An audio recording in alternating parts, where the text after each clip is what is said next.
Olá, bem-vindos ao canal Você Está no Ventando, aquele que sempre vos traz a verdade de volta. Eu sou Valdilene e nós estamos aqui para nosso bate-papo diário sobre a situação geopolítica que está a movimentar o mundo neste momento. Beleza?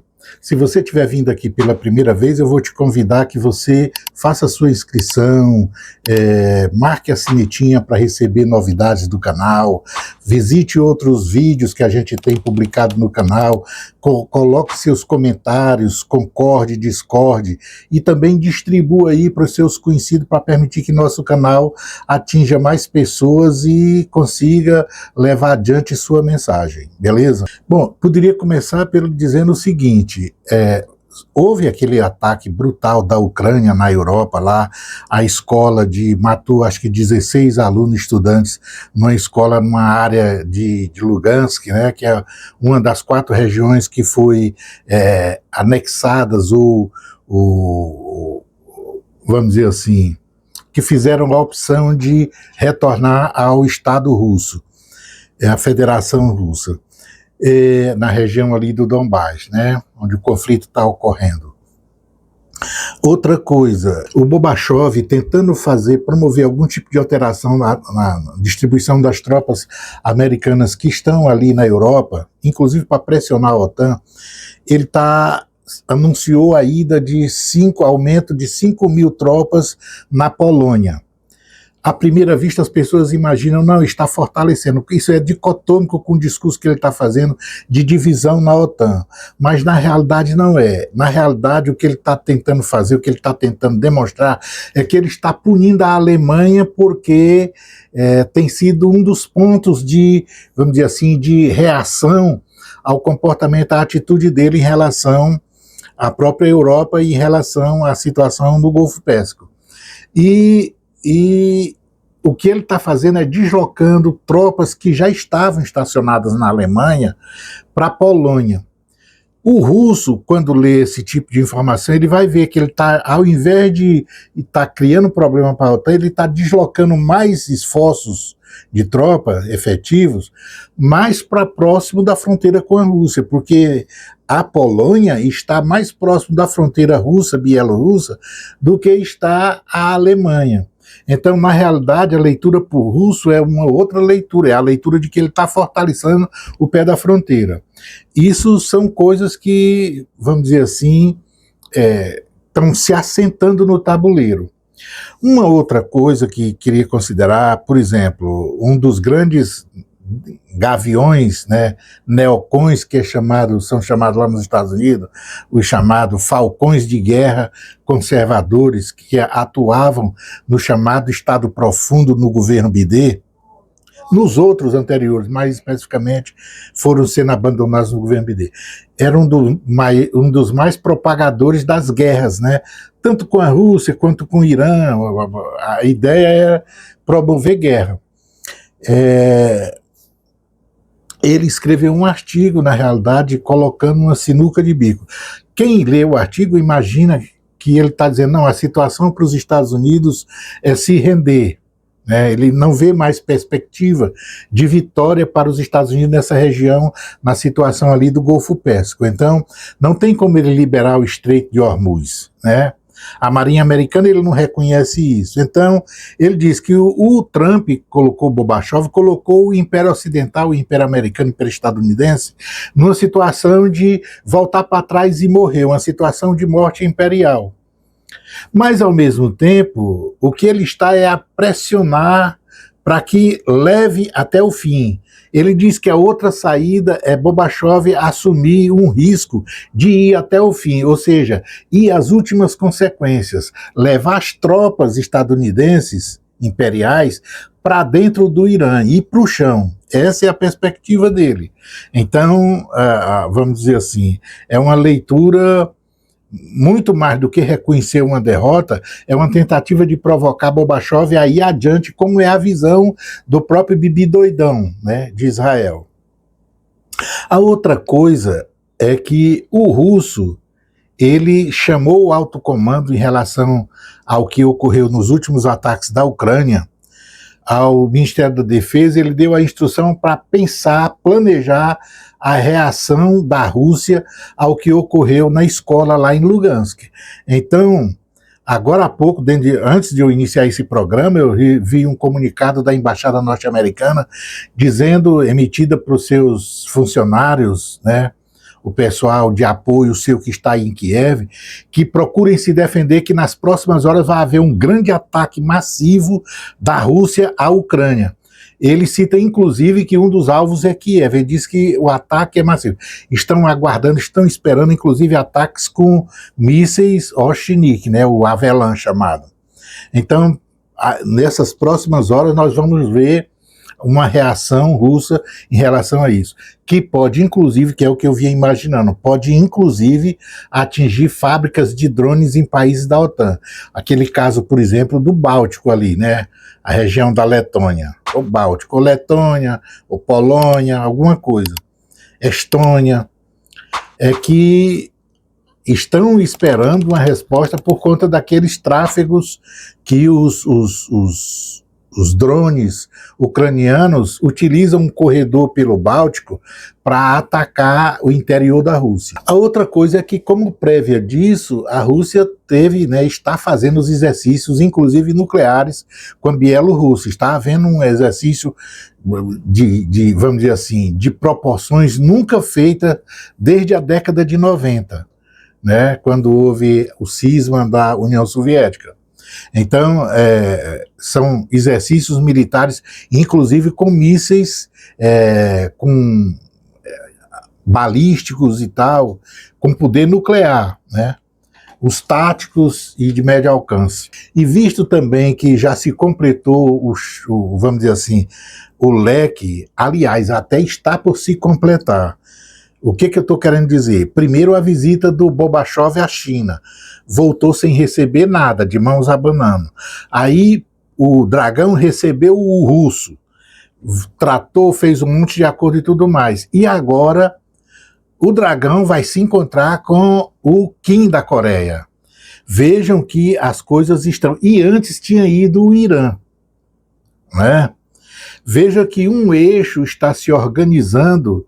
Por quê? Porque o Putin, quando se encontrou com o Dragão, ele provavelmente tratou da reação que ele vai dar à OTAN por conta do conflito ali na Ucrânia. A forma como as ajudas que a OTAN tem dado, o Zé Ruela da Ucrânia, ali na guerra na Europa.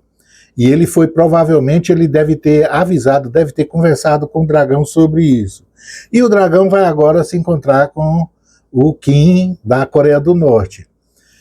São todos elementos demonstrando que o eixo da diplomacia mundial, né, vamos dizer, o caminho que antes se dedicavam aí às pessoas, os países de média, grandes potências regionais e tal, todos faziam peregrinação a Washington. Você veja que o contrário já ocorreu, a peregrinação de Washington a Pequim, a Beijing.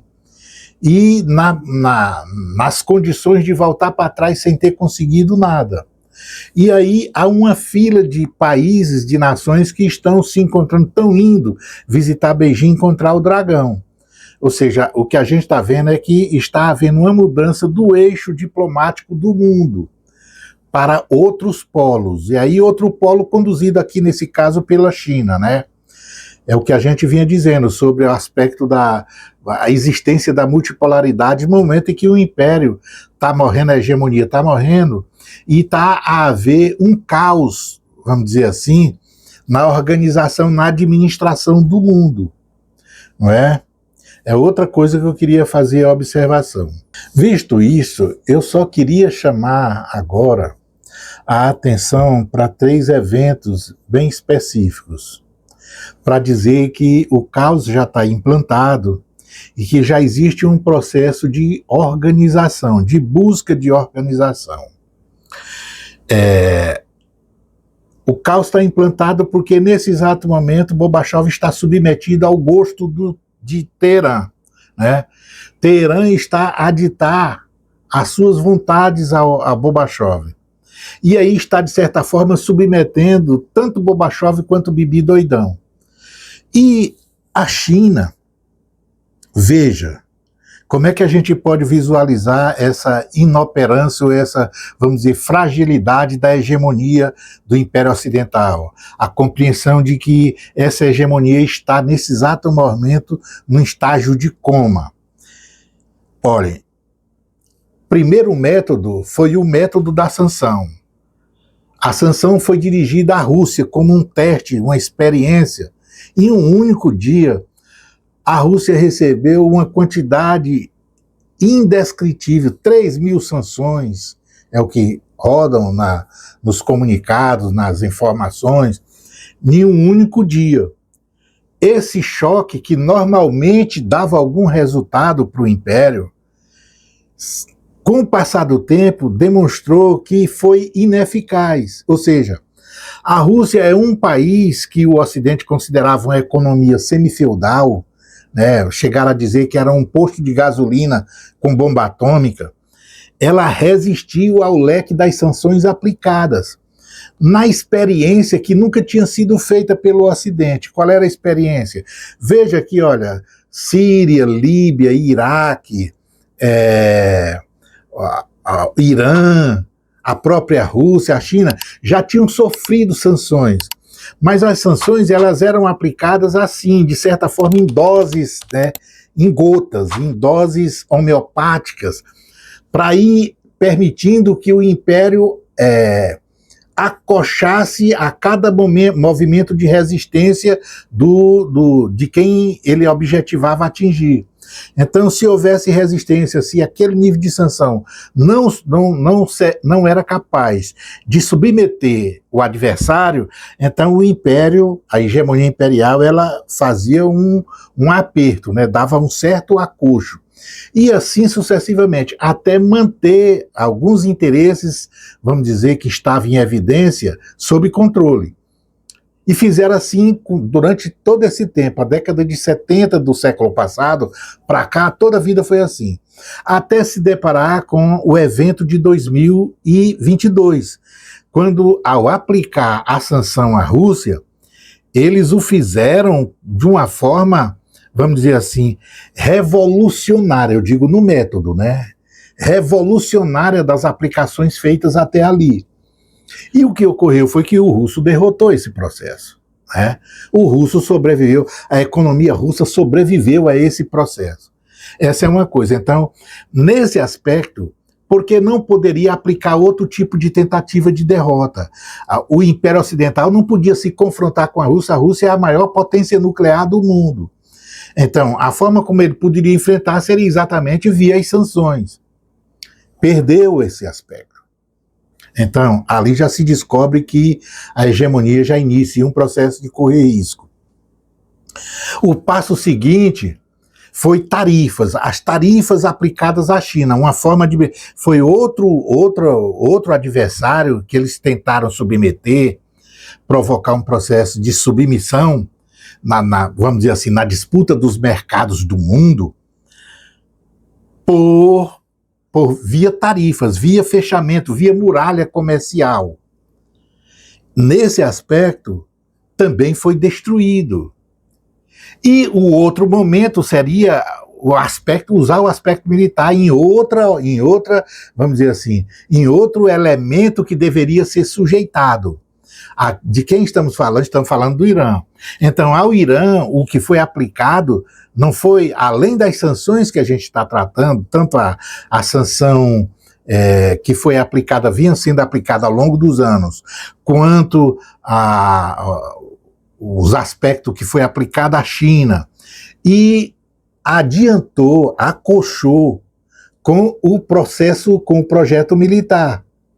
E aí tentou derrotar militarmente, e foi surpreendido. Então, essa última derrota, independente do que faça, do que seja, do que venha agora para frente, já se demonstrou, já é efetiva a derrota imperial. Mesmo que ele vá agora, como diz o Kagan, Robert Kagan, aplicar o método do último recurso, ou seja, ir até as últimas consequências, que seria, de fato, ir para o corpo a corpo, uma guerra no chão, tentar colocar tropas dentro do Irã, independente do resultado desse tipo de operação, para a hegemonia imperial, para aquilo que seria a sobrevivência imperial como hegemonia no mundo, como detentor do poder de xerife do mundo, essa coisa morreu, já está morta no aspecto militar. Ela já está morta.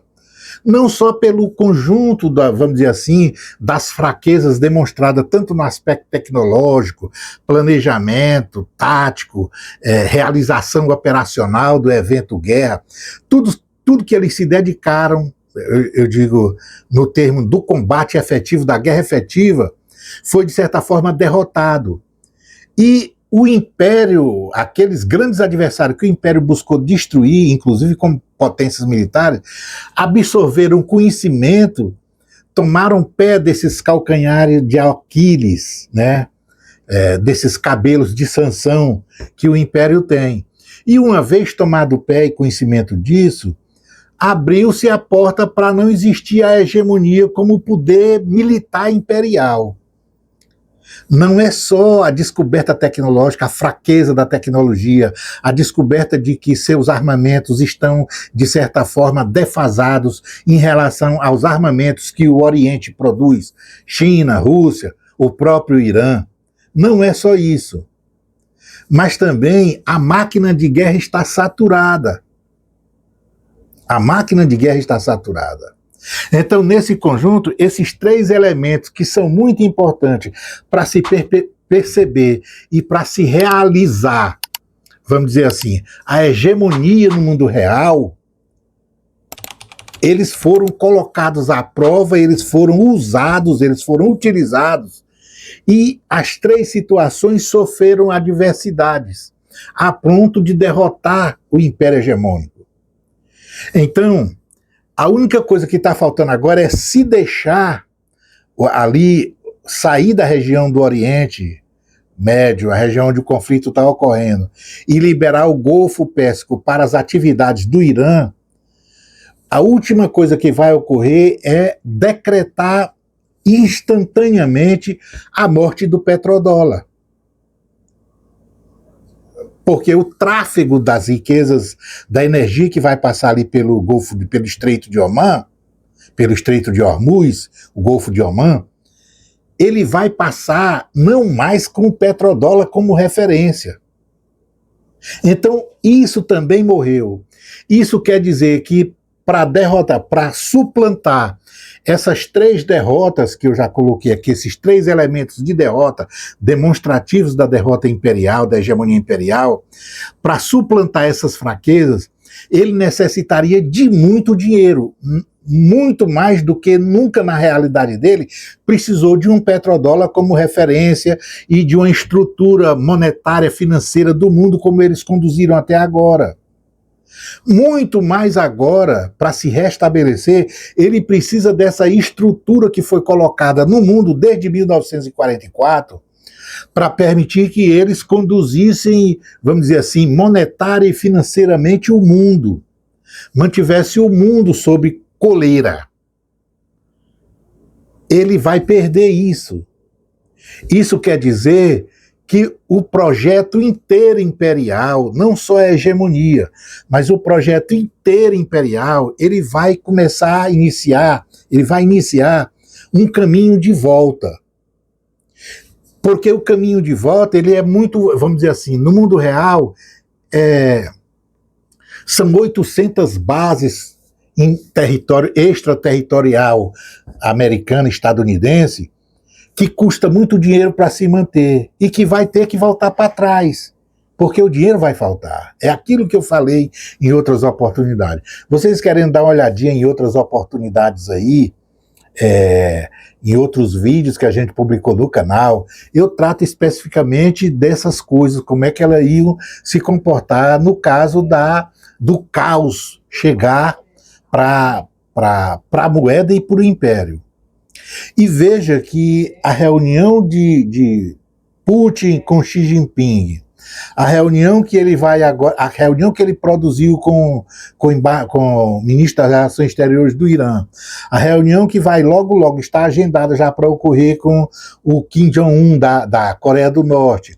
São todos pontos onde eles estão negociando formas de promover segurança para o novo mundo que está aí.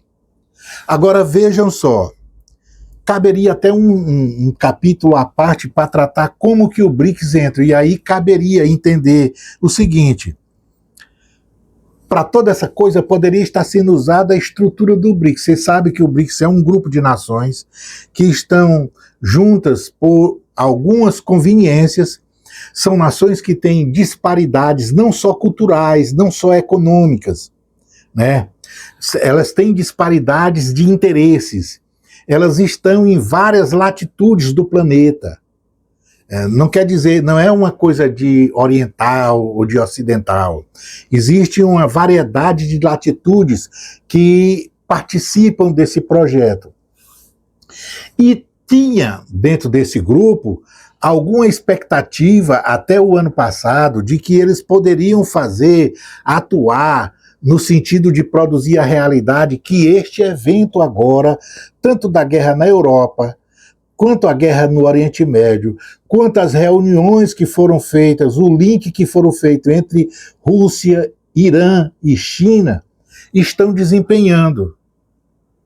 O que esses três países, os três fazem parte do BRICS, mas os três praticamente se isolaram em relação aos outros, porque alguns dos outros tiveram alguns comportamentos de traíra. Então não foram confiáveis o bastante para partilhar de certas coisas. E aí, uns se auto-isolaram, saíram por conta, se deixaram fora por conta própria, e outros estão sendo escanteados pela dualidade de comportamento, pelos interesses que não estão muito claros, né? Tem colônias, é o caso do Brasil, que pretende continuar sendo colônia de uma hegemonia que já morreu, pela ignorância, por um monte de razões, né? Pela comodidade e tal. O Brasil é uma dessas, né? E tem outros que, por conta das adversidades, pelo fato de ser traíra por atitude, não por omissão. É o caso da Índia. Então, e vejam que são duas economias fortes, dos que estão se comportando assim, são as duas mais fortes, e duas áreas geográficas fortes, e áreas de, vamos dizer assim, de desenvolvimento interessante, mas se abstiveram desse processo. E aí a coisa está sendo, essa coisa de tentar organizar o caos. Primeiro, o próprio reconhecimento de que a multipolaridade já está em vigência. Ou seja, a hegemonia já está decaindo, ela está em coma. E como a multipolaridade está em vigência, e não existe nada organizado, não existe uma substituição da ONU, não existe uma substituição do Fundo Monetário, tem algumas estruturas multilaterais que não têm substitutos ainda, e que o mundo precisa se reorganizar, inclusive para manter o controle tanto naquilo que se chama de uma espécie de direito internacional vigente que atenda às necessidades com justiça, com imparcialidade, e também o aspecto, as necessidades de manter certos controles no aspecto de segurança. E quem se dispôs a fazer isso foi apenas China e Rússia. Provavelmente agora estão indo buscar apoio da Coreia do Norte. E aí nós teremos também no final dessa história, quando a coisa se acalmar ali, no Oriente Médio, o Irã. E o que vai ocorrer? Essa organização, esse caos, ele precisa sofrer um certo nível de controle.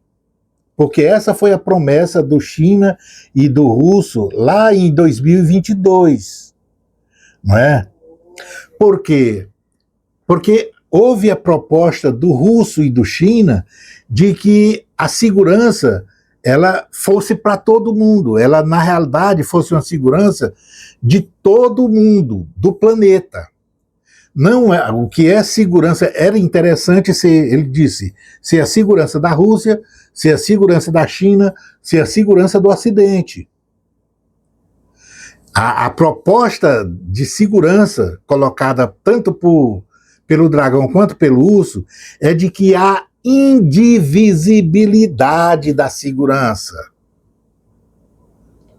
Então, tem que haver um certo nível de honestidade quando tratar disso. Os acordos precisam ser cumpridos, coisa que, como vimos aí em todo esse decorrer desse tempo, o Império não gosta. O Império construiu um mundo de regras, que todas as regras servem para servi-lo, não servem para, vamos dizer assim, resolver os problemas, servem para atender às necessidades aonde os problemas houver para os interesses deles. E é essa realidade que está sendo rebatida, não é? Por isso há um conceito de indivisibilidade da segurança. E essa, vou dizer, é uma proposta revolucionária. Não se tinha visto nada disso nesse nível em outro momento da história da humanidade. Não é? É uma coisa que eu estou deixando aqui para vocês entenderem. Veja, eu estou chamando a atenção que nas próximas horas, segundo o levantamento, vai haver um ataque em massa à Ucrânia como resposta. O Irã está aguardando, já que o Império Ocidental não está querendo se submeter aos interesses que está sendo defendido pelo Irã, vamos dizer, a pauta mínima de interesse que precisa ser respeitado para o conflito do Oriente Médio esfriar. Então o Irã está aguardando que nesse final de semana também ocorra algum tipo de evento que altere o lance do cessar-fogo. Beleza? E aí, acontecendo qualquer coisa, eu volto para a gente bater um outro papo. Mas eu queria deixar só um lembrete assim, lembrar esses últimos passos caminhados que já estão a demonstrar que existe um processo de hegemonia em coma e que existe um caos que já está iniciando a necessidade de organização. Um caos que já busca, já exige uma certa, vamos dizer, uma necessidade de organização. Que é essa organização que tanto o urso, quanto o dragão se comprometeram num passado não muito longo, não muito distante. Beleza? E veja que todas essas coisas estão acontecendo sem ninguém ouvir o Império que está morrendo. Ninguém chama o Bobachov para perguntar a ele nada disso, sobre nada dessas coisas que estão sendo tratadas. Muito pelo contrário. E também não chamam o Brasil, embora Papai Noel faça o discurso que quer o Prêmio Nobel da Paz. Veja que para a realidade do conflito, chamaram uma pessoa, que é até adversária em certas vezes do Irã, e é aliado dos americanos, é quem está fazendo o meio-campo. Ninguém foi atrás do Papai Noel para fazer nenhum tipo de arremedo de tratamento. Inclusive porque ele disse que o Irã podia se ferrar lá à vontade. O Império podia fazer o que quisesse lá, não tinha nada com isso. Percebeu? Essa aí. Eu vou convidar de novo, faça sua inscrição se você não está inscrito no canal, faça seus comentários, coloque seus pontos de vista e também fique aí ouvindo o W Pueblo em mais uma oração cantada. Beleza?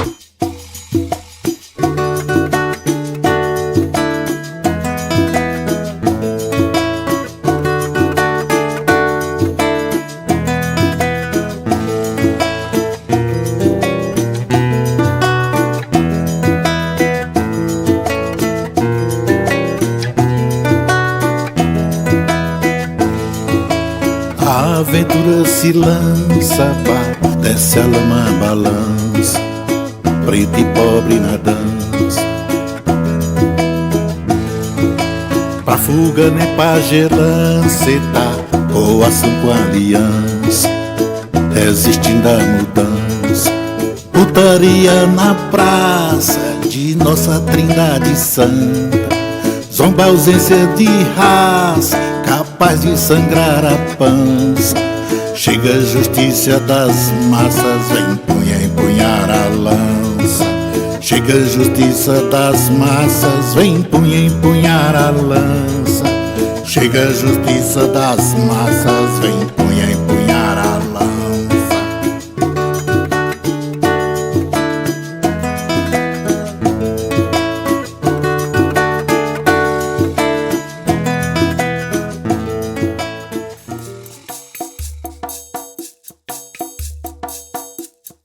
Lara, lara, lara-di-di-di, chick-di-di-di-di, pa-di-di-di-da, lara.